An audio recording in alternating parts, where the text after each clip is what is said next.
Tifalina hatrany jery hatraina no iarahana aminareo amin'izao fotoana zao atao anatiny fandaharana manokana. Tourson Mario andrianandrasana no manota ny fandaharana araka ny mahazatra ary manambahiny manokana tsika izay mifanindran-dalana amin'izao vanim-potoana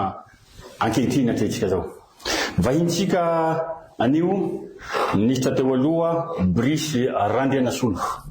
izay fantatsika fa sady docteur en géomatique appliquée en géologie. Miarabanao lebato ministra,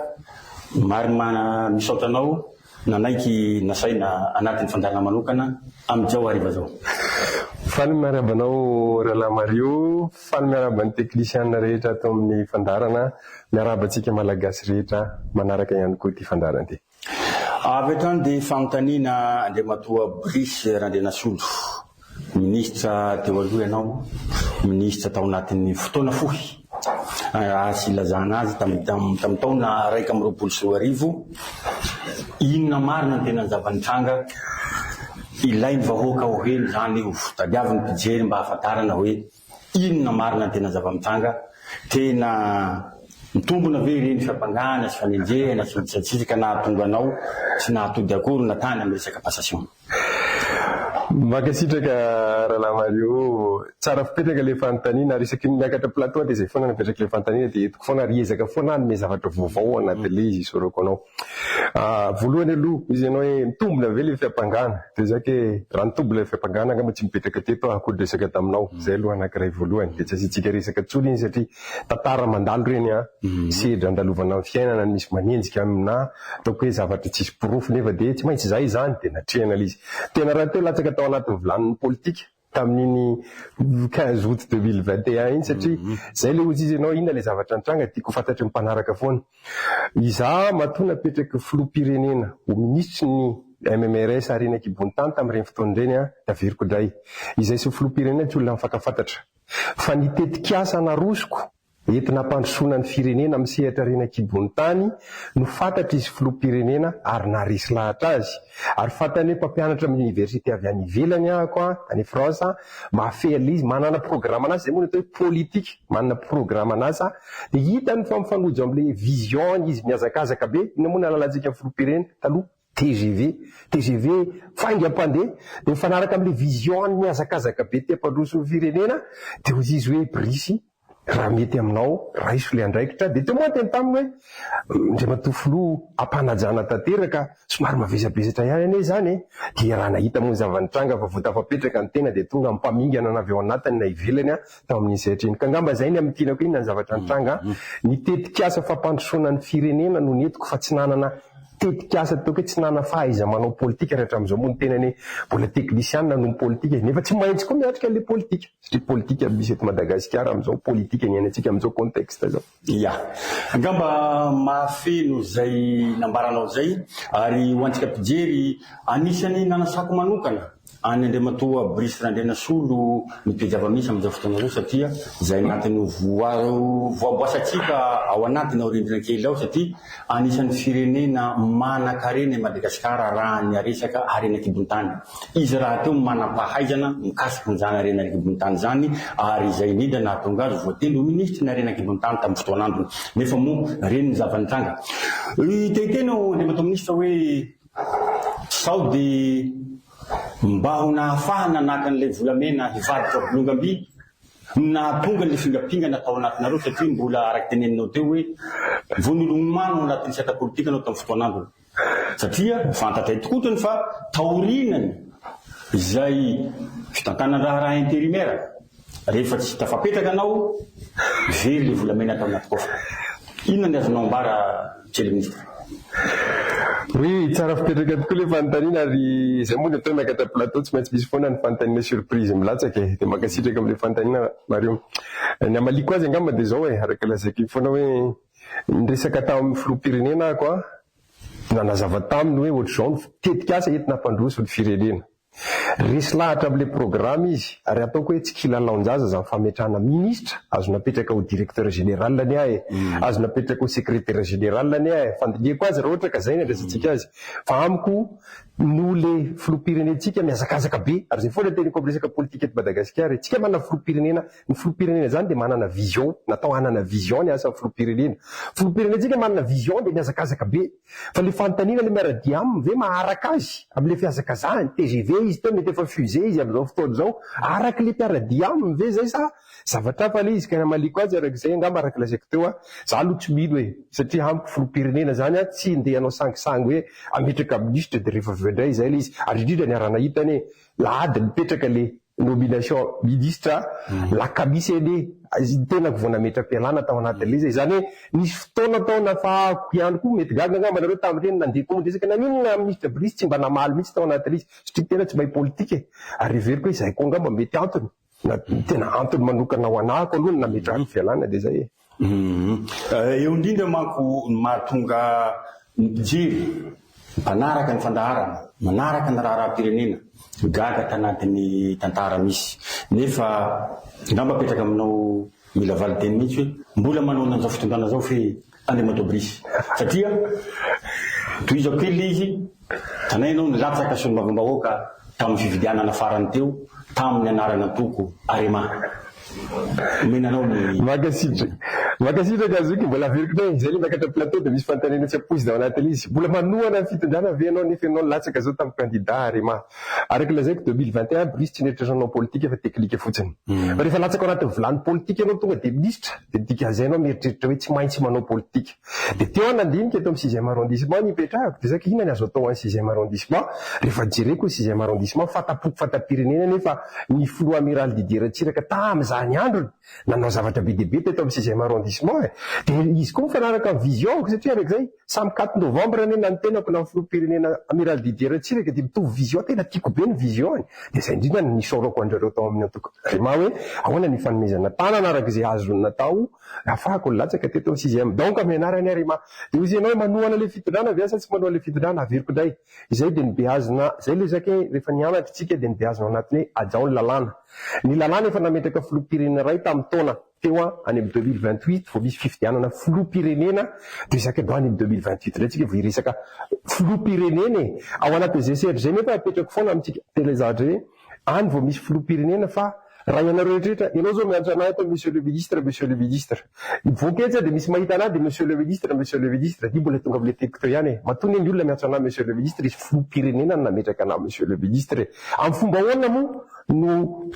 tsy ataoko hoe tsy hananana loyauté am'izany na zay fotsiny ihany ary mbola veriko nefa tsy bidiky zany milelaka fitondrana Brice Randrianasotro tsy Brice Randrianasotro technicien ary raha resaka reraky ibon-tany no jerena be deaibe ny tsikera azo apetraka code minier ndresana asa nametraka fantanina be deaibe ny tsikeraina ao anatin'ny zavatra misy am'izao fotoa zao io ary itsikerytsika ary manana sosikevitra nefa tsika ao anatin'ny fitsikerana ka izay indrindra mbola mijanona amin'ny resaka politika kely tsika misy na dia teneninao hoe mbola vao anatiny miezaka tsy maintsy nandray anjara anatina politika anao efa niresaka anao teo hoe ny vinan'ny filoham-pirenena miazakazaka be nefa ny mpiara-miasa aminy tsy fantatro hoe manahoana sao de mba mifamadika ny zava-misy misy rekisy ianareo manam-pahaizana ireo manodidina azy manam-pahaizana tsy afaka miresaka tsy afaka miteny tsy afaka manolo hevitra fa ilay filoham-pirenena zay everiny sasana am'izao fotoana zao ngamba hitantsika any amin'ny tambajotry serasera mametraka hoe président 400 têtes amin'ny lafininina hitanao mazava azy hoe 400 têtes marina vesika nahoana Madagasikara mbola am'izao toerana misy antsika zao sa zao hoe le tena hoe fandosoana hoentina 400 têtes makasitraka am'le fanontaniana tena hitsinao le izy de tsika imo tonga de hitsitsika ranabavy aingo no namoaka le resaka voalohany de enjehany izy ao anatin'le izy nefa zay sy ranabavy aingo eny mifanakalevotra natoko am'to vision zay ao anatin'ny zavatra zay za izy niteny 400 têtes fa za koa samy teny mbola veriko ndray ary nalalany rehetra azy filoham-pirenena izy zavatra zay hoe olona TGV te hanao anzao izy tsy zay ve ny ilain'ny firenena olona manana vision donc manana vision izy tsy fantatro zay fifandraisany amin'ny technicien nafa fa nifandraisany tamiko de sahako milaza zany hoe mifampiresaka tamin'ny indre mandeha fotsiny any nazava taminy hoe zao ny programa rehetrarehetrarehetra eritreretiko ampandrosoana ny sehatra rena kibony tany ahafahany malagasy misitraka ndre matofilo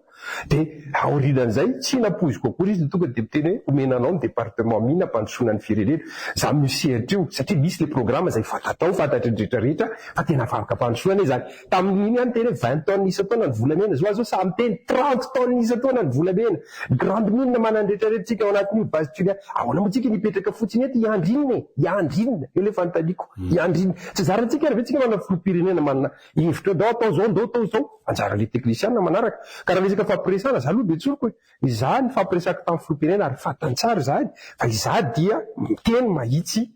ampanajana azy koa fa satria ray aman-dreny ny firenena izy na tiatsika raha tsy tiatsika zay le lalàna zay ny fiainantsika olombelona zay ny fiainan'ny Madagasikara filopirenena midika ray aman-dreny manaja ray aman-dreny tsika fa tsy midika hoe milelaka ray aman-dreny tsika ifonako mahitsy be amin'ny fomba fitenenako ya valiteny angamba raha indramiko zay fiteniny filohan'ny fitsarana avo teo aloha zay hoe azo raisina fa tsy fateny ka eto indrindra efa niresaka ihany anao an'ity resaka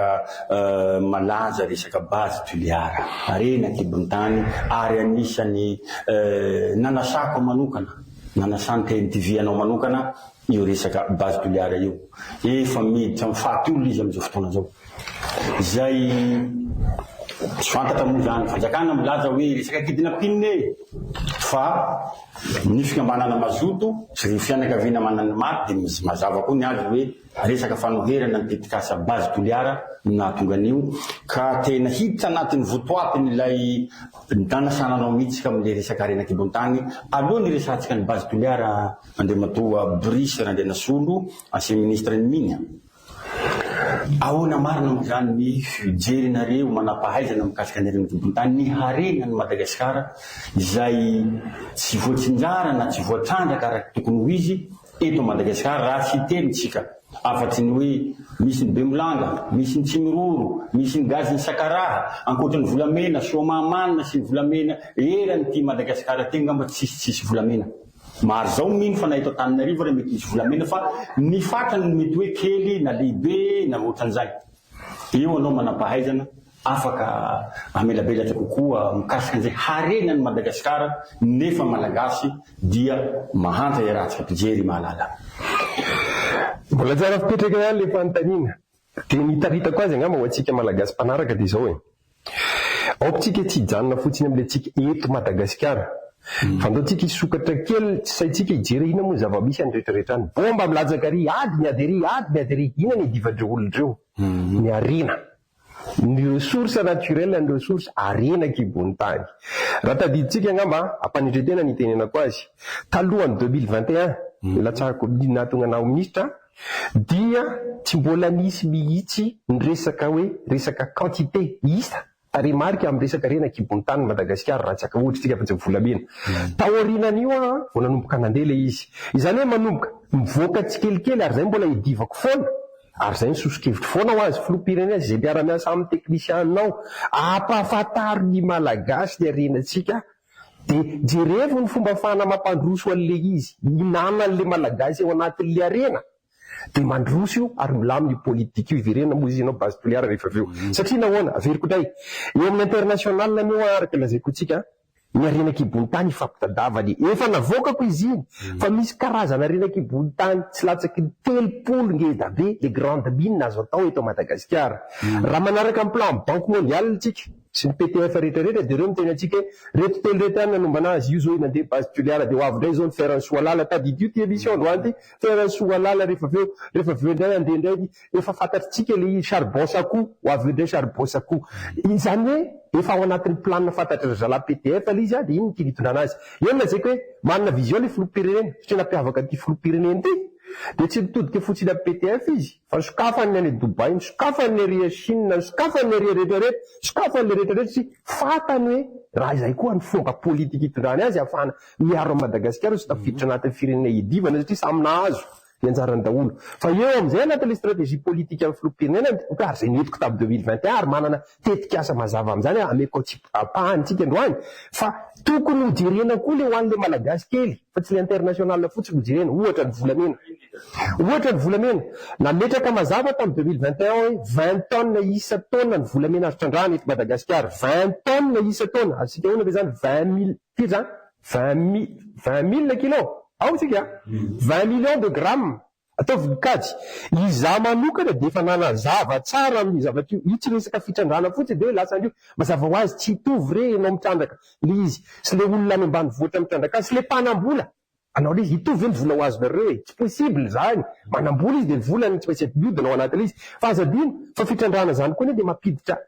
asa ho an'le olona mivantany raha itentsika ohatra resaka kamalaza ohatra maiva-tanàna zany a matafavoaka farafakeliny zany isa taona sahako miteny eto a 1 tonne 500 isa taona eo 1440 kilo izy chance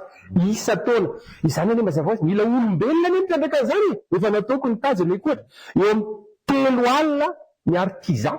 azo créena am'zany zany hoe mitetika asa anarosiko de mazava jerena mialoha daholo le arenakibony tany rehetrarehetra de ampidirina mivantana ao anatin'le malagasy raha resaky tsika vola olona 3 alina zany hoe firy ny olona avy any maiva-tanàna no tsy mahita asa any mandeha te Tananarivo eto misanatra izany mety misy lasa mpangalatra mety vololo zalahy satria namono olona nangana noana izy tsinona tsy maintsy ao anaty fitadavana fa raha tenenao izy misy asa 3 alina any maiva-tanàna afaka hitrandraka volamena lasa virina any maiva-tanàna daholo anareo de zay matsaky misy toerana tsy latsaky eo amin'ny folo eo tena ngeza be azo trandrany eto Madagasikara ary afaka piasa vola mivantana ho an'le malagasy afaka mpandrosoana ho an'ny firena zay le lazaka hoe jerena daholo ary fanazavana ohatr' zany a no netiko tamin'izy filoham-pirenena ho mbola veriko day amin'ny tsipriany natonga azy nametraka ao ministra fa tsy hoe mahafinaritra fotsiny brisy de apetraka amin'ny ministra misy tetikasa mafonja napetraka tao zay indrindra monsieur le ministre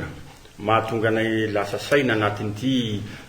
resaka arenakibon-tany indrindrindra ny volamena ty sao de mba izay antony zay ary zany mahatonga ny hoe tsy fanomezana alalana fa voatatoato moa vo nanome alalana hoe afaka mitrandraka afaka misoratra nefa mbola vitsy kely ihany koa nefa an'izao satria raha ohatra ka nisy karazana efa noresan'ny filoham-pirenena any ange zany hoe manangana comptoir de l'or nefa hatramin'izao mbola tsy hita tsara hoe aiza ka tsy miditra anatin'ny kitabolam-panjakana ka isy fiatraikany any amin'ny vahoaka na ilay vola hetra alohan'le mpitrandraka na ilay mpiasa tena hitrandraka azy mba ho ara-dalàna ka izay indrindra neny mahatonga ana miteny anao kalamario hoe le filoham-pirenenetsika manana vision de miazakazaka be izy miarana eny zao izy laza hoe amin'ny 2025 tsy maintsy mitsangana ny raffinerie d'or de ozy ako mitodika am'iretsy teknisianina ministera sina miaraka aminy hoe aiza hoaiza moa zany zao zany raffinerie zany tsika zao fa volana septembre tapitra 2025 de izy ako hoe zay le anaovany olona rehefa aveo le filoham-pirenena miteny telefony tsy miteny telefony izy satria mbola veriko day azo atao tsara mametraka raffinerie d'or raha tamin'iny fotoana ny tenenany iny nanomboka le izy azo tratrarina tsara azavaiko zay azavaiko zay de zao tsy haiko hatraiza ny fahaiza manao ampanetretena mitenenako azy fa resaka volamena Madagasikara de fantatritsika amin'ny tsiprieny hoe aiza le misy an'le izy maninona raha tsy mandeha le izy satria miolana tsika malagasy ifolako fa zay ngamba averenao ty amiko ny teniko raha diso mahitsika de samy te hinana izy amono tsy te hinana na za mahita azy ara ve tsy te hinana mba te hinana ne aiza misy an'le izy fa matompona andraiky mpanjakana anao dia tokony ho apetraka ao priorité mifametrahana rafitra afahan'ny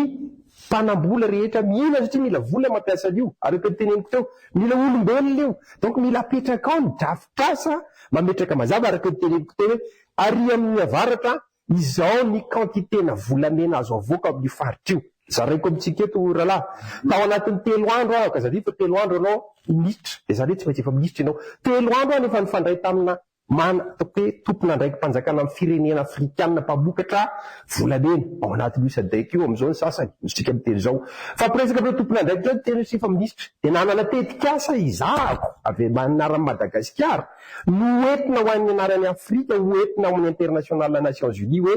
ntsika hatram'izao miazakazaka amin'ny lelango le raffinerie tsy dika hoe tsy atao iny fa ny siansa koa ne zay le hoe tsy mitovy ny contexte taloha 2000 zao moa mpanao politika amin'ny teny 2016 tsy mitovy 2016 sy am'izao fotoana zao ny problema na rano politika iny tsy dirantsika angamba tsy haiko raha isy fantanina am'izay ianao hoe ny resaka rano 2016 tsy mitovy tokoa le contexte satria tamin'ny 2016 zany ny siansa eny hoe afe amintsika 2025 zao ny siansy afaka miteny hoe ty faritra ty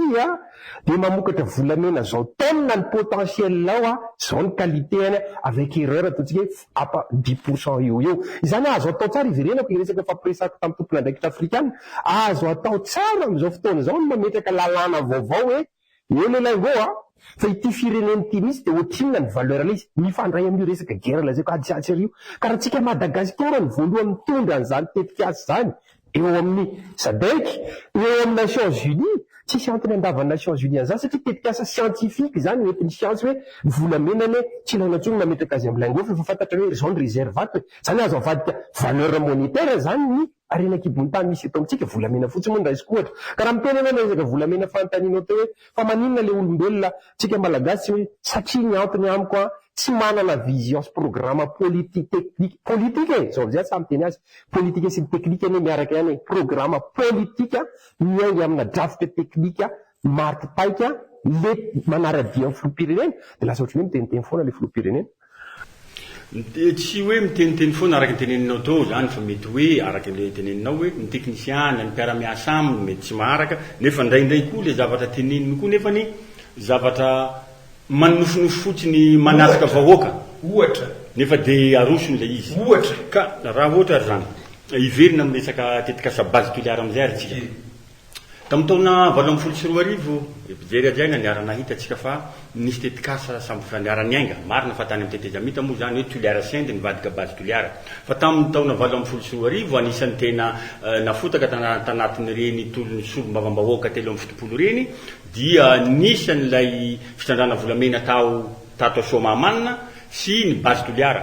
zay samy no sakanany reo mpitondra am'izao fotoana zao tamin'izay fotoana zay ary mbola nanaraka lojika ny fanoherany azy ny mpitondra tamin'ny 7 raha nandray ny fahefana ka nampihantona ny tetikasa base tuliara hatraminy 7 manapahaizana anao apetraka aminao ny fanontaniana satria ve tamin'izay fotoana zay 7 20 raiky amby 20 roa amby 20 telo amby 20 mbola nitady lalana ankavisy ankavanana ny fitondrana hahafahana mamaha nitady vola de mbola tsy nanaika n'le base tuliara izy fa tonga nefa tamin'ny 20 tapidalakaleha base tuliara ny misy vola aleo rangaha hamarinina tampotampoka ty hoe tena ilaina ndray ny base tuliara fa nefa mitenako zanaky tuliara masikoro be dia be ny zavatra fantatray mikasika an'io ranobe io sy ny harenakibony tany ao amin'ny ranobe manampahaizana mikasika ny harenakibony tany ianao ahoana ny fipetraky nyzany zavatra zany le matobirisa andrenasolo makasitraka raha Mario ary mbola mitondra ny teny fampiolonana mampamasokoro anao ny zavanitranga nisy fahalasany ain'olona tany amin'ny toeraridy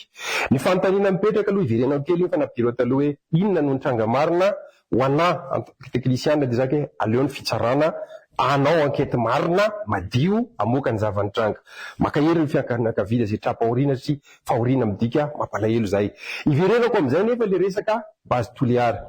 aoka ho sarahantsika tsara hoy ny politika sy ny siansy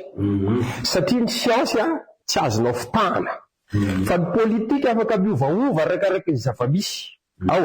ny politika nefa midika koa ekonomia tenenao teo Somamanina sy miaraka tamin'ny rivotaondreny azadiny fa mpanao politika fa tsy scientifique reny teny tamin'ny rivotaondreny miady tamin'ny rivotaondreny politika midika ekonomia araka ny teninao mety mahita tombotsoa izy am'izao de zay zany le izy natonga izy zay ny opinion ny mpanao politika fa ny scientifique zay latsaka tao anaty volan'ny politika dia miteny androany amintsika hoe tsy miova tompoko ny siansy na hatramin'ny 2016 na hatramin'izao ary mbola sahako no miteny androany fa base tuliara ne tuliara sany da ampahafantariko antsika tsara fa vakansy zao ny maro amintsika rehefa mandeha ny plage tsika de misy fasika fotsifotsy mandehanantsika mahita teboka maintimainty tsika ndraindray miaraka am'ireny zavatra reny fataro aloha androany fa inona teo ilmenita raha mbola tsy fantatrao ino maintimainty kely eny mitongotrao rehefa eny amin'ny plage iny zany raha miodidina amin'ny Madagasikara ianao naiza leanao de misy fasy mainty fa ny concentration no samy hafa concentration anankiray base tuliara fa sako ny milaza amintsika fa misy concentration maro aloha manodidina rehetrarehetra amin'ny Madagasikara itentsika mifatra eny fotsiny zany ilmenita zany any Beltirbiana ho anareo zany Beltirbiana manaraka ty zavatra ty misy réserve na 40 millions de tonnes ny any izy ny science rovina ndray zany no misy grève ndray saratry zany afaty olona ndray koa any Beltirbiana atoko ndray koa ny faritra tsinanany iny nosy varika zany atana réserve na ilmenita 70 millions de tonnes mananjara ahitana 35 millions de tonnes manodidina Madagasikara andeha any ambony ndray tsika faritra ny farany ambony andray misy réserve na ilmenita 20 millions de tonnes any amin'ny côté Voemara sy ny tariny de rovina ary tsika malagasy vo mitrandraka an'io de izy mpanao politique opposition alohan'ny miandry azo tafiditra fitondrana vo atao ndray izy zay le politique kanefa averiko ndray le contexte géopolitique azadiny fa raha miandry zao opportunité izao isika malagasy de overy satria hitarareo ady rehetrarehetra io tsika mahantra farantsika maty de resaky sao de kosa izao ny fotoana ary zay ny hitan'izy filopirenena zay le zake vision an'izy filopirenena metraka tokony hotrandraly io de maniraka technicien izy ataovy le rehetra izy eo am'izay tsika eko le zavatra nitranga kosa raha sanatry ozy izy ny fitsarana ka mametraka fa fitsarana hoe mametraka fa valim-pitsarana fa tena famonoan'olona iny de za de manameloka koa satria zay le izy fa raha ohatra kosa iny resaka ady sosialy de tokony hojerena amin'ny fomba malagasy indrindra fantatritsika ny any atsimo ny afahana mandamina an'iny satria tsisy zavatra vitan'ny fifampiresana fifandaminana marina fa tsy anampiverina ny aina ny fahalasan'olona fa ny hoavy le tsojovina mba tsisy maty tsony manodidina Madagasikara. Mandriamatoa ministra Brice Randrianasolo moa ve tsisy fiatraikany ara-tontolo iainana ny fitrandrahana ny base toliara io ary anisan'ny fanontaniana mipetraka ankoatrany alarovana ny ao aranobe zay misy ny foibe ny fitrandrahana misy olona be dia be mivelona iny faritra avaratsy toliara iny tsy mandrefa an'iny zany hoe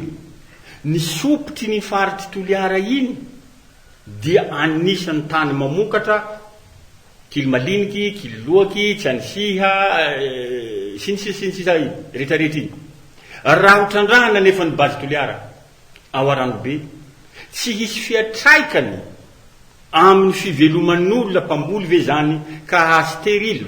tsy ho afaka mokatra trony ny tany manodidina ny fitrandrahan'io noho ny lailazaina hoe radioactivité zay aboakiny satria tsy vitany hoe misy ilmenita sy niana fa misy amonagita zay matanjaka be eto moanao manapaitana mikasika an'izay hanazava aminay an'izay fa zay nanisany sosiany vahoaka ny toliara ka andavana ny fitrandrahana anio base toliara io ankoatrany resaka balaoasy fotsiny hoy nareo mazinga resaky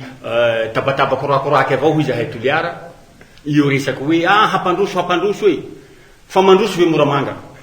fa mandroso ve faradofay miasa moramanga daholo miasa amin'ny Ambatovy daholo ve ny zanaky moramanga sy ny ny zanaky ny faritra iza moa ty ato Ambatondrazaka sy ny anina ty aloatra mangoro fa miasa ao amin'ny KMM daholo ve ny zanaky anosy zanaky amboasary zay anisany mosary am'izao fotoana zao nefa lazaina fa miteraka fampandrosoana amina lalany ray isanjato na roa isanjato no takitsika zay ho resahanao ihany koa mikasika an'le code minier rehefa aveo. Eka magasitraka am'le fanontaniana satria anatambatra anatambabe raiky le izy fa izako valiana point par point ny tena anaty resaka radioactivité zanao za tsy anao balaoasy araka volanao teo za tsy anao balaoasy tsy anao kalizy anatiny le raha fa tonga de ahitsy aminao zay resaka le izy okaloha jerentsika hoe iza le olombelona ny tena le resaka radioactivité ny opposition politique andresantsika l'opposition izay mivoy hoe misy radioactivité mahafaty olona io dia mifototra amin'ny hevitra izy ray aman-dreny adzay satria professeur émérite amin'ny resaka radioactivité i professeur Stéphane Harrison raha malala miteny izy ajaiko satria ray aman-dreny izy tany France zay mianaka efa mifampiresaka misy fotoanany fa zay nefa nytadidiotsika izy de efa candidat présidentiel izany hoe te hifaninana am'le flou manana vision izy zany zany politique adresantsika eto technicien izy fa efa ao anatin'ny sehatra politique izy no mivoy an'le resaka radioactivité ambony be point ray zay ny point faharoa ato andaniny eto kilany moa zany eto kilany ny teknisianina atao amin'ny ministeran'ny fanjakana dia milaza fa ambany dia ambany ny radioactivité ozy izy ny rafitra miaraka amin'ny fanjakana. Dia isorako manokana etona ny école doctorale ny Tuliara satria fa mifampiresahana Israel aman-dreny tompony andraikitra l'école doctorale ny Tuliara le resaka hoe afa baraka antsika teknisianina tena scientifique ao anatin'le resaka satria nahoana hevitra roa samy hafa ato miteny ambody be ndra teo vité candidat présidentiel ny ato système manoana ny fanjakana miteny ambany be le izy dia mihezany olona tsika scientifique dia izy ahako hoe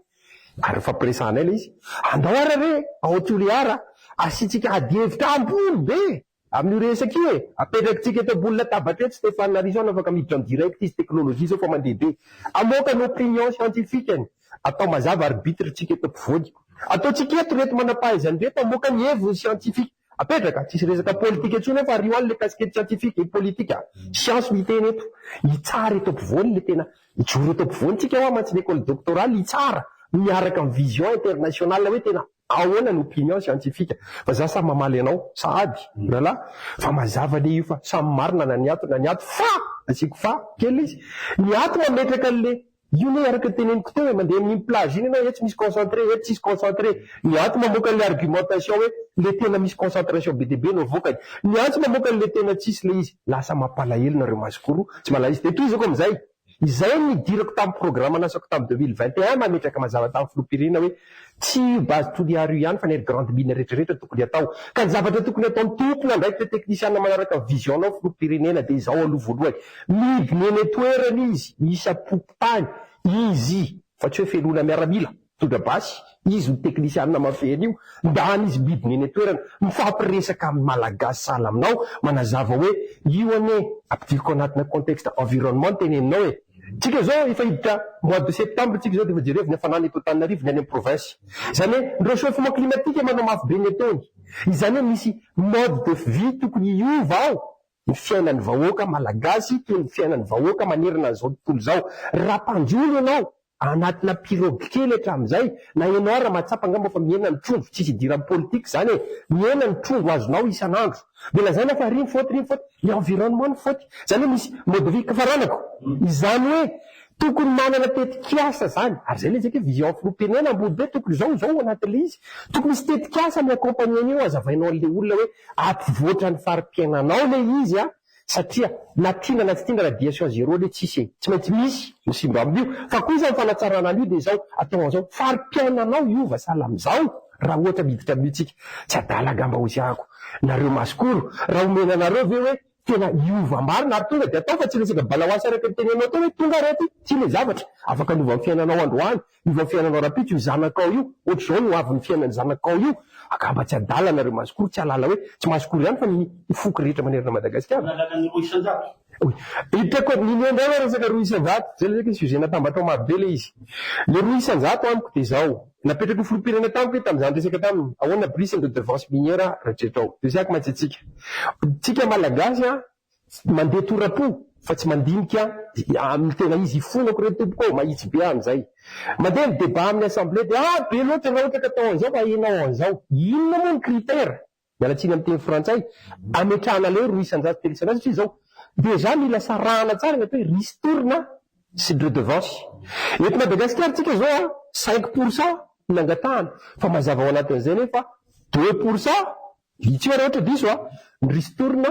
dia 3% redevance mafantatsika malagasy be foy loatra ny émission antsika androany nazavandray ina atao ristourna ina atao redevance fa zay sady dia efa very isika masamy tena fa nareo député zay manaraka etona firy aminareo masama manazava an'izany andraikitry ny tompona andraiky mpanjakana vovotendry eny manazava an'izany aminareo zao natao ristourna zao natao redevance raha izay fa roan'izay le 2% mbola fantanina manitikitika ana jerevy le code minier fa code minier misy zao pourcent mandeha makary zao pourcent mandeha makary mbola diniako hoe tatsipiko kely fotsiny le tena fa tsika misy miteny areo hoe 10% le ristourna mbola makany amin'ny province ny 4% 30% makany amin'ny région apetrako hoe tompo fantanina aminareo député manaraka etony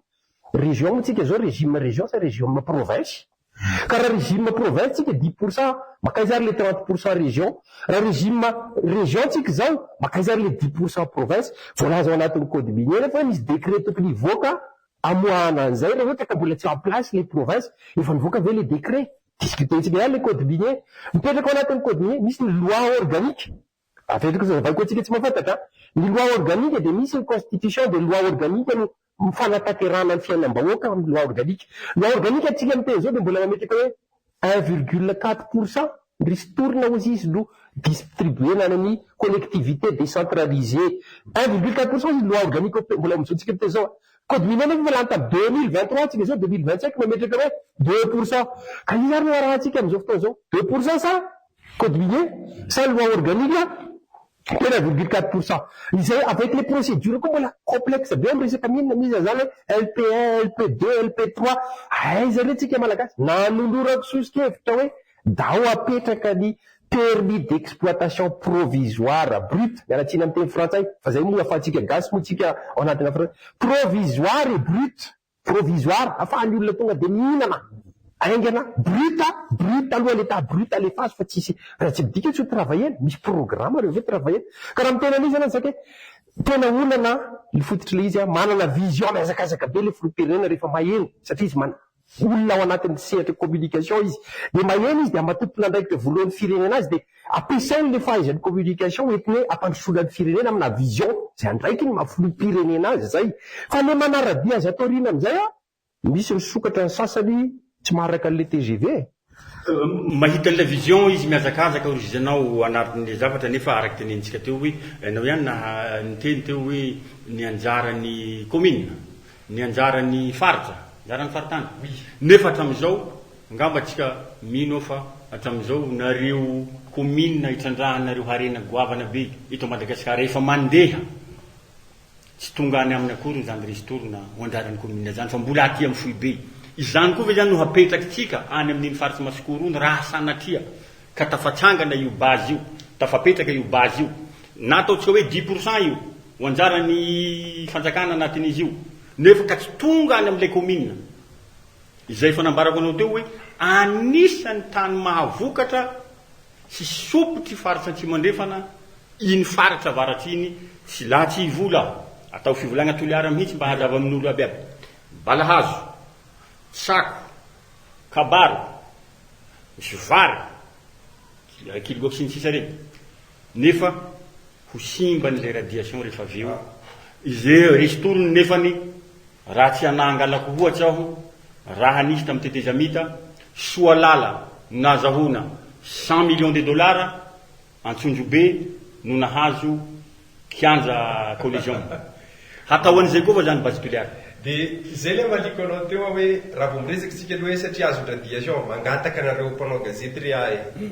asivy chiffre rehefa miteny maty radiation fa tsy hoe mafy be le communication aty de miteny maty radiation satria mbola veriko indray radiation tsy maintsy misy fa raha le hoe toerana be radiation ianao mandeha de mazava azy maty ao anao fa raha tia mitoerana zay zany le zay ka atao aloha avoaka ny tena marina hoe aiza marina izy de valiko anao avy eo miresaky le zay anao alona malianao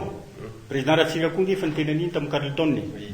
raha tsika rehetra zao ngizy samy misy rivotra dolidoly fa raha samy miara mamoaka an'io tsika henjana be tovitovy amizay zany le teneninao taux de radiation zay mety atahorana ka raha vokarina io amonazita avy ao aranobe io mety hanimba le tsirotany manodidina ny ranobe ny radiation fatry ranobe ndresana misy toeranao misy forte concentration misy toeranao a faible concentration misy ny atao hoe ao anatin'ny fitrandrahana tsy maintsy misy ny atao hoe cahier de charge petraka ahoana ny afahantsika amin'ity forte radiation ty ahoana ny protéger azy fa veriko foana anatina contexte géo le izy hoa jere hafanana nareo tuliara zao mahay an'izany miakatra ny hafanana rehefa tsy ho maty mosary anareo de maty ny hafanana mifona tompoko amin'ny zavatra teneniko raha tsy misy programa mipetraka afana mampandroso reo koa izy ianao balahazo i vary i kabaro i rabisaky ny olana ne trandrahan'olona amina brut amizay balahazo kabaronareo de ny olona manao transformation an'le izy ny iverenako ndray hitako ary rehefa fampiresako tam'izany andro ny tompona andraikitra tamin'ny base tuléar io fa mazava reo ne manana cahier de charge misy vola mipetraka ao anaovana le RSE responsabilité sociale de l'entreprise io tsy idiran'le 2% na 4% fa zavatra tsy maintsy ataony io eo amizay no nametrahako tao anatin'ny programako hoe andao kosa tonga de apetraka mazava ho andretolo reto fanatsarana ny fiainany zao sy ny hoavy ny RSE fa tsy atao petna toko hoe ty ary efa nanaiky reo tompona andraikitra tamin'izao fotoana zany ny fampiresahako hoe ka zay lena zay io resaka politika ny filopirenena manana vision ny teknisianina manaraka azy eo amizay anatin'ny gouvernemanta sy ny ekipa rehetra manana ny anatanterahany vision eo zany ny manao hoe vision filoham-pirenena mety tena mandeha makary mahitsy am'le eritreritra mety hifanojo am'le filan'le vahoaka any am'le toerana satria masana izy reny tonga any am'le faritra tam'ireny vidinany tany amin'ny faritra base toliary reny sa izy miresaka am'le olona ary vony izy ifampiresaka am'le olona zay zany le vision le filoham-pirenena fa nataterana azy am'izay rehefa avy eo aiza filoham-pirenena kosa tsy afaka sady hoe ry izy filoham-pirenena no andeha natanteraka iaraka amin'ny fokotany ety le cahier de charge le RSE ataontsika tsy ho vitany zany io ary izy filoham-pirenena fa io ny azakazaka atao vomaika izy mbola sainao azakazaka anao andreny fa eo ny fandinihako azy karaha zany mbola mamerina azo atao tsara ny mampandroso ny faritra reo rahalahy ary mahavelona andreo taranaka masokory rehetra mijery ho avy lavitra raha tsy base toliara fotsiny fa tehita misy telopolo azo atao eo ianareo no alaina fana mamatsy le riny ary mamatsy ianareo azo atao ny fitatanana zany zay le fa aiza manao ao ve le mpanatanteraka satsy ao izay indrindra ngy azo atao izy ny dokotera Brice Randrianasolo mampandroso an'le faritra moa ve tsy azo atao raha vatsina tracteur raha vatsina masomboly raha vatsina zany hoe ahitarina ny lemaka azo amokarana amin'iny faritra ny mandefan'iny fa tsy voatery ilay base toliara izay lazakorana hisy fanontania ianao vola be zany ividiananao tracteur samby angatakaritsika atasy valiko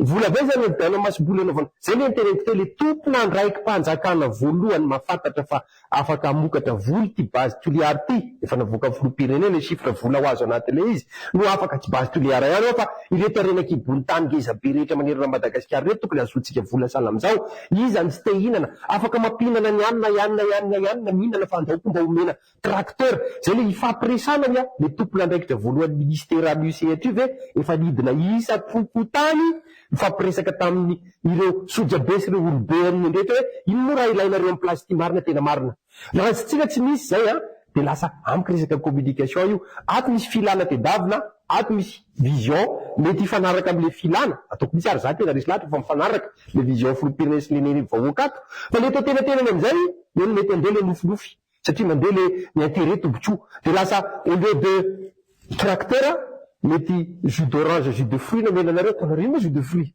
so honnête anaty le izy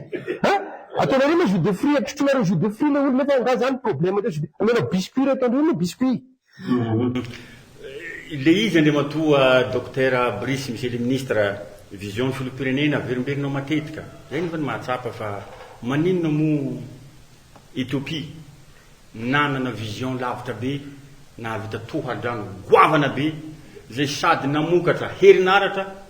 5000 mégawatt azo nytanterahana ny antsika teleférika no vision takatritsika nareo mpanohana fitondrana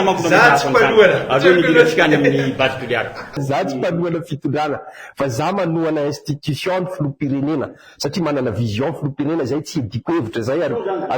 satria zay le ndraiky ny mafiloham-pirenena azy ka deferiko ndray ozy ianao Ethiopie satria ny Ethiopie nanana vision filoham-pirenena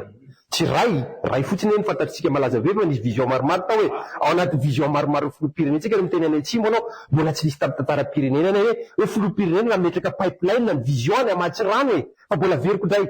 aiza le fanatanterahana aiza le fanatanterahana mpanatanteraka anie zany ary io le tika olombo fidy tsy olombo tendry no fidina ny filoham-pirenena satria nanana vision apetra ny vision fa io kosa ngamba ny andraiky ny am'izay fotoan'izay miverina aminy aho hoe rehefa tsy mety rangaha de matoa filoha le mpanatanteraka naraka vision anao de jereko ny fomba hitadavana olo-kafa ndray metrahanao an'le vision anao monsieur le ministre hoe miteny anao tsisy manatanteraka nefa reo olona reo mbola tazomina ihany ka io anazy io toisaky izy mifantatry vahoaka raha tsy tena hoe ny premier ministre lehibe ny gouvernemanta efa hita zao tsy fombiazana hatramin'ny taona 7 mbola izy ihany tsa ihany ny kristian hatram'izao le tsy fahombiazana averiko ndray misy kategorian'olona anankiroa amin'ny politika no mitsara ny tsy fahombiazana raha fitantanana firenena misy ny tsy fahombiazana tabatabainy vahoaka ty ambany misy ny mety fahombiazana apetraky ny partenaire financier eo le zavatra mitrangy eto Madagasikara de eo ny tsy maintsy hojeren'ny filoham-pirenena hoe aiza satria azadino fa tsy afaka padroso firenena anao miteninao te tracteur tsika ny tsy manamboatra tracteur zany hoe tsy maintsy minegosia amin'ny PTF sy ny international anao vo azy tracteur fa misy fahombiazana raha tsy fahombiazana zany mety ho azo am'izay fotoana zay ny vahoaka koa zao ny olana rano tsisy rano tabataba tsisy jiro tsisy rano aty amin'ny vahoaka ndray iny zany hoe aiza zany le tombotsoa vahoaka ao anatin'le izy izany hoe izy zany a mba hevitro manokana anao hoe ny fahaizana mijery an'izay ka raha miteny anao hoe izy mahomby izy tsy mahomby mety tsy mahomby misehatra hafa izy mahomby misehatra hafa dia anjaran'ny mpanapaka tompona ndraikitra miteny azy zay anjaran'ny mpanapaka aloha marina zany fa ny fantatry ny vahoaka satria maha masovom-bahoaka ny mpanao gazety dia miteny kosa fa amin'ny ankapobeny mijaly rangaly vahoaka sahirana ny vahoaka nefa araky ny teneninao teo hoe fahombiazana mety ny vahoaka mahatsapa ho tsy mahomby le gouvernemanta fa ny mpitondra mahita hoe mahomby satria nampandany anireo kandidana nanao resaka administration mikimaky sy ny sisa ka nahazona maro anisa na tamin'ny solombavam-bahoaka na tamin'ny communal ary mbola hazahona maro anisa amin'izao sénatorial zao zay mbola metraky fanotanina aminao na faraparany efa mandeha ny fitondratsika 10 minitra sisa mety zay angambany ilailazainao hoe fahombiazana ato fa ny vahoaka ranga sahirana nefa vision izy anao manana vision 7 taona raha tsy tena ohatrany hoe zavatra nisy tamin'ity herinandro ity nisy nitarika mpanolotsaina ny tanàna nitarika bidon satria tapaka ny rano dia niantso loholona hoe andao andeha dia nametra contexte efa niresanao kely ihany moa izy teo hoe tsy mitovy le contexte tamin'ny 94 sy amin'izao zahay vahoaka rangaza mba reberibenareo ao amin'ny fitondrany tsy mitovy ve lay zava-misy tamin'izay fotoana zay 7 taona nareo nitondra teo tsy nisy voavaha fitondrany hasvm malefa tamin'izay fotoana zay voaroa 7 voaroa taona lazainareo tamin'izay fotoana zay fa hoe tsy nanana tetikasa hamahana ny olona ny jiro sy rano tatorina nefa nareo fa efa nilaza manana tetikasa nilaza mihitsy fa hoe tsy voaka ambo manambola raha tsy mahita vahaolana nefa hatramin'izao vo maika mikaikaika ny mpivarotra trondro simba ny fitaovana sy ny entam-barotra eto anao manampahaizana nareo manampahaizana raha ngasy sao dia nareo no mamono an'ity Madagasikara ty le nareo aloha zaraintsika roa nareo amin'ny fitondrana dia mitodika any aminareo amin'ny fitondrana atsika amin'izay fotoana zay sisa samy tsy ao amin'ny fitondrana atsika aloha zao rahalahy amin'izay fotoana zay mitodika aminareo amin'ny fitondrana laha mitendray nareo amin'ny scientifika dia izy ahako hoe vision ay mitondratsika azy samy namaky an'le IEM tsika misy programme énergétique napetraka filoham-pirenena tao zao virina vakina mazava ny eritreritry filoham-pirenena amin'ny programme énergétique fa tokony vita zao mbola iverenako ihany programme amin'ny filoham-pirenena ametraka raffinerie volamena 2025 septembre tsika zao dia ozy izy ndray mpanohatra tonga décembre programme nareo satria zany tsy ao anatin'izay fa mbola verikolay scientifique amin'ny resaka rano sina teneninao le contexte 2016 sy 2025 resaka environnement fotsiny tenenitsika e averiko aminareo any atsimo le izy nareo angamba matsapa 2016 zany mbola nanitsinitsy lo zao le afanana me manonga izy io ka raha resaka secteur mine amizay tenenitsika anatin'le raha secteur renakibontany ao anatin'io misy programme énergétique géothermie géothermie zany rano mafana ny ambany ao azitsika exploiteny tanaty programme anasako brisy randrena solo 2021 natolotra azy filoham-pirenena zany hoe géothermie afaka manampy atsika ary filoham-pirenena mana vision afaka mijery tombotso fa zay lelazaiko foana vitesse mandeha 2 vitesse a Madagasikara président manana vision mifanondro amin'ny hevitry vahoaka na tonga amin'ny vahoaka nangala anazy fidy anazy fa le mpanatanteraka eto amizay eo le tsy atsika le raha napodiko anatin'le resaka teo ihany hoe azadilo re fa itsika ne anatina démarche politique anao province tsy sa manavakavaka fa le olona any province ne koka aloha ka jitsika statistique fa jereo le statistique fa le manana internet zao no tena mitabataba maro fa le olona any province koa ne mba mandinika le raha koa anatin'le izy hoe sao dia ataon'olo fitaovana politika fotsiny zay satria mbola pody mpanao politika le raha fa kosa zany tsy midika hoe zao le anatin'le tena nareo za tsy anatiny fa raha za tafiditra anatiny zany ndraiky samy vola aminao ety isanandro isanandro le avancement programme anatin'le izy iny raha tena leadership tokoa tena aloha tokony azava raha hoe nahazo leadership aty Afriky tokony voafeny zany nareo mpanatanteraka eo ambany fehezany fa iverina kely any amin'ny base toliara amizay sy ranobe ianao manampahaizana anisany fanontaniana nanitikitika foana ty tao anatin'ny fotoana nisy fotoana tsy nanaovako nasangazety fa etrahana ho mpanao politika tsotra angambany tamin'izay fotoana zay andrimatoa docteur Brice zahay tamin'izay fotoana zay nisy fotoana mahatsapa fa misy arenakibony tany be dia be io ranobe io misy rubis misy émeraude misy cristal misy améthyste sao dia tsy ilay fa sy mainty ary ny tena olana ao amin'ny ranobe fa fa nitrandrahana nareo harenareo ary nisy namako kolako zay ranga tamin'izay fotoana zay niara-niasa tamin'ny toliara sain niara-niasa tamin'ny base toliara fa nametraka an'izany na de mbola tsy miasa reo velona foana base toliara satria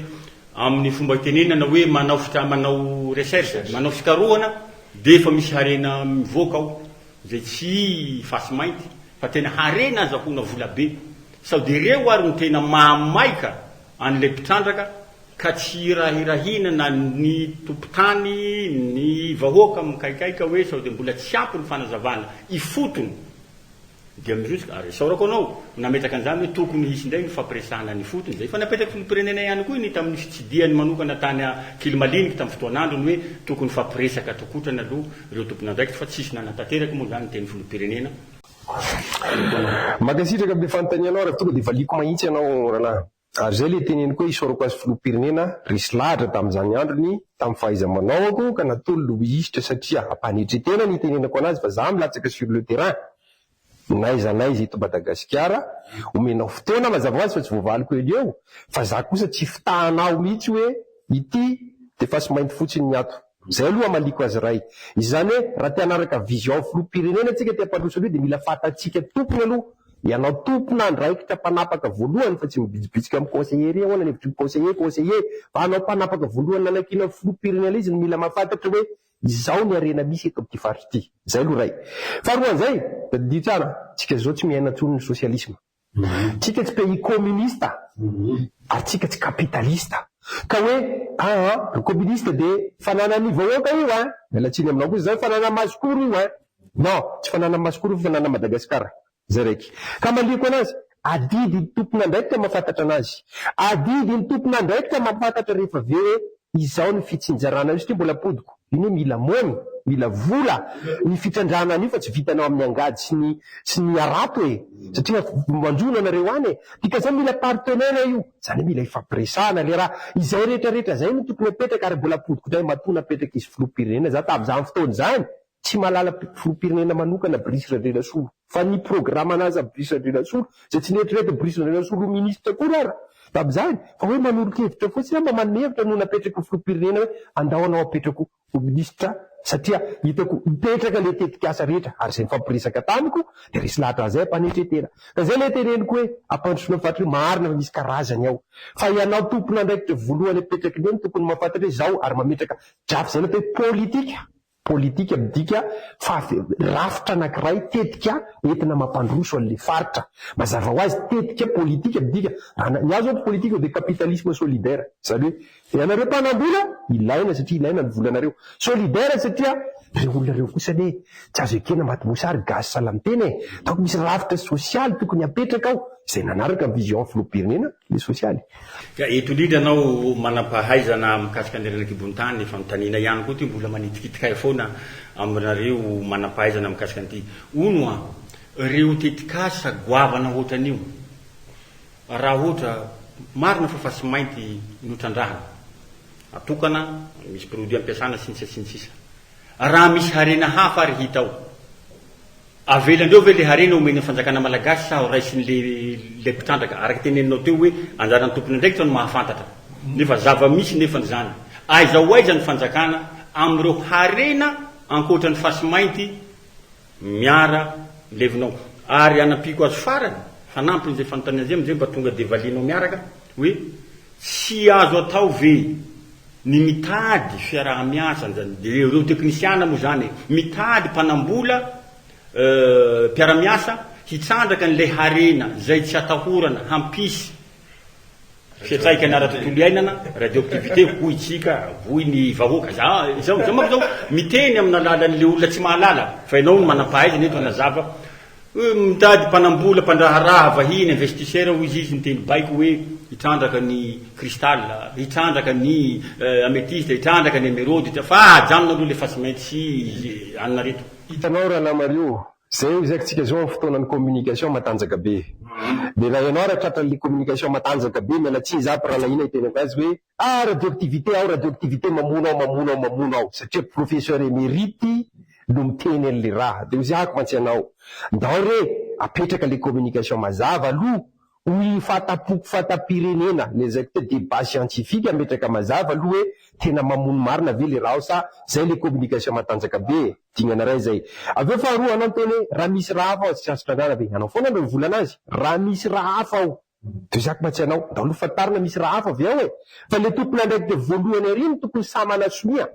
izy ministre samana sonia hoe tsisy raha hafa ao na miteny izy misy raha hafa ao de ndo amizay tsika nde hijeren'le lalàna raha misy raha hafa ao ahoana ary nefa tsika mitrandraka anazy satria fa nametraka lalàna atsika fa namitantana le raha hafa fa mbola podikodray totrandrana fa tsika kosa tsy communiste raha visionko tsy hoe misy raha hafa ao da nareo masikoro za mifona miarenaky ibony tany isaky ny faritra de any Madagasikara fa ianareo place misy anazy menjanahary rizika ianareo rizikinareo misy an'le raha de anareo mazava ho azy tokony hisitraka anazy voalohany fa tsy tokony nareo raiky zay kosa aloha tonga de tsoroko tsy hijanona ho anareo raiky satria natao ampandrosoana ary grande mine mbola podiko grande mine ny afahana mampandroso ny firenena satria io niazakazana ka tokony hotrandrana io aniko fa jerena le sécurité afahana mampandroso an'le firenena io tsy resaka safira quarantaine de ampandrosona firenena fa grande mine zany afaka mandroso donc mazava le izy jerena le radioactivité atraiza jerena aveo mazava amle olona izy misy raha hafa ave tombony ho anareo jerevo le resaka environnement lazaiko zao me mafana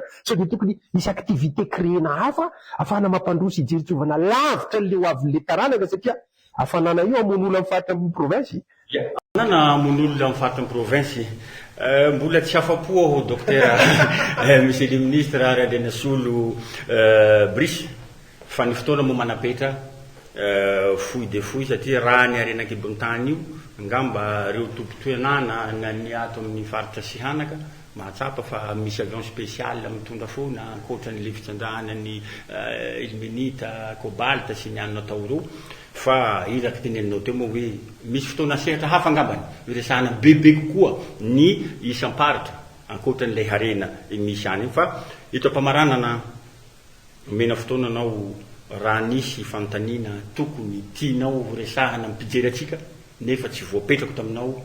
mena fotoana anao ngaba ny amarananazy alona metrahako fantanina tena farany aminao docteur. Tsy haiko le fantanina apetraka tena farany fa itsiko le tsy resaka sujet politique resantsika tsika zao anatin'ny contexte politique mafana be debe miteny hoe miakatra plateau ndray Brice Radrenasolo fa so de misy resaka fitsakarana place ao karaha ty zany mbola manapody miteny amitsika malagasy teknisianina koa mitondra fanazavana ho anisy filoham-pirenena ny arana hita ny tantara ministera mine tsy maintsy nametra-pialana satria tsy mety iny ka so de misy metratra te hipody ministera mine Brice Radrenasolo tsy te hipody tsy te hiverina ministera mine fa raha ilain'ny filoham-pirenena kosa ny tena na ilain'ny firenena fanatanjaham-panjakana amin'ny fahaiza manao ny tena malagasy ny tena volona foana ny tena anampy ny firenena zay aloha zany araiky ao anatin'le approche fa roan'izay za te hiantso foana tsika malagasy hoe oka retsika tsy ho voafitaka le mpanao politika na amin'ny andany na amin'ny ankilany fa andao tsika hiezaka andinika mazava am'izay le ho avitsika no avy zanaka anao ho avy zafikelinao am'izao contexte me mafana mampamosary ny any province mafana zao inona vaolana zay nenaro fataro le arena misy any aminao dia rehefa mametraka fantanina anao miresaka am'izay miresaka amin'ny lafiny mahitsy fa tsy torapono ampitenenina anaty le raha zay ngamba nataoko hoe avy ety aminakaratsy hoe misy question farany anao fanarakaraka fantanina seka farany teo moa fa efa nivalinao ihany le izy nefa azoko averina ihany hoe raha misy ny fanovana gouvernement atoato ka antsoina anao moa teo fa efa niteny hoe tsy manaiky anao ministre ny arenaky ibon-tany intsony fa raha averina ministre na atao premier ministre vonina ve andriamatoa Brice Radrenasolo amin'ny tanana sy hitondra ny fahaiza manaony ho am'izany andraikitra makadiry eto firenena zany le mbola podiko le teneniko tao y compris tenao premier ministre zany tonga de adiloy tsy anatin'ny fahaiza manao tsika zany nenay fahaiza manao foana ministera mine zany za Kristianina mino an'le zanahary za anatiny ataoko matoa raha nirin'le zanahary ditazolako ministera mine efa tafapetraka teo tsika nandeha ho azy izy am'izay de aminaka tsy izy Brice Radrenasolo maialana amy hoe so de concurrent nay Brice Radrenasolo tsy izy tsy m'intéressé ka zany fa raha misy kosa ndraikitra hoe azo mena amin'ny Brice Radrenasolo afa Brice Radrenasolo mampandroso an'ity firenena ity mitondra le fahaiza manao keliny zay nametraha ny filoham-pirenena azo ministre tamin'izany fotoana zany afahako mitondra ny fahaiza manao io za ndraiky partant foana ho an'ny firenena ny tanitsika anatin'ilay izy ary tsy voatery fa na secteur privé zay manaraka eto ka misy lina amin'ny brisy Andrenasolo partant foana fa makahery anareo mpanao gazety anatin'le tolona satria ianareo ny tena fototra manabe ny vahoaka malagasy makasitraka rahalahy Mario makasitraka technicien tena farany raha antsoiny filoha ianao ohatra hoe tsy ho membre ny gouvernemanta fa antsoiny iara-miasany manokana masavy ianao tenan'ny filoham-pirenena hoe tiany atao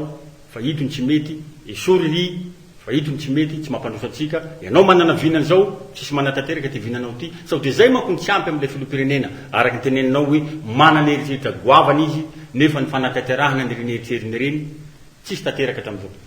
amaliko an'izay angamba de zao anisan'ny fantatro ireo olona mpiara-miasa filoham-pirenena rehetra fatany daholo ny manodidina azy fatany brisy Andrenasolo ary mbola manaritra teny fialatsiry raha ohatra somary mahitsitsy rehefa miteny satria zay ny nalalany koa amin'ny brisy Andrenasolo amiko nefa izy mijana ho ray aman-dreny firenena ka raha misy ilany anako anatin'izay sehatra zay za partant foana ary tsy miova brisy Andrenasolo rehefa io ny ampandrosoana de io ny ampandrosoana fa mazava ho azy iezaka brisy Andrenasolo lasa mpanao politika satria tsy nahay politika disy nahitsitsy loatra de mba iezaka koa brisy Andrenasolo be tany amin'ny province zatra mahitsitsy rehefa miresaka etsika eto Antananarivo mila somary miolakolana rehefa miteny anatokatrano zany hita iezaka brisy Andrenasolo mba anaraka le rafitra misy fa raha ilaindreo za partant fa veriko ndray ministère minina zany mavesatra loatra io tsy zay natonga nakan'lefandle raha merci mifidy tsy maintsy mifidy tsika andray anjara fifidianana tsika tsy maintsy mifidy tsika satria zay maha olombelona olo manana zotsika hifidy tsy maintsy hifidy tsika isaorana docteur Brice Andrenasolo nanaiky ny vahiny teto amin'ny plateaony teto amin'ny invité spécial teto amin'ny TNTV ary isaorana ihany koa isika rehetra mpijery zay misokajy maro samihafa nanaraka an'izay fandarana zay ko dia mino tsy manantena zay fa mba nisy voaraitsika ny resaka ny fanaovana teto na de tsy nahafapo ara fa mba misy azony raisina ka dia isaorana indrindra andriamatoa ministre Brice Andrenasolo nanaiky ny vahiny tato anatin'ny fandaharana amin'ny heriny toy izao ndray tsika hitondra vahiny hafa zay hahaliana kokoa antsika foana eto amin'ny fandarana manokana eto amin'ny teny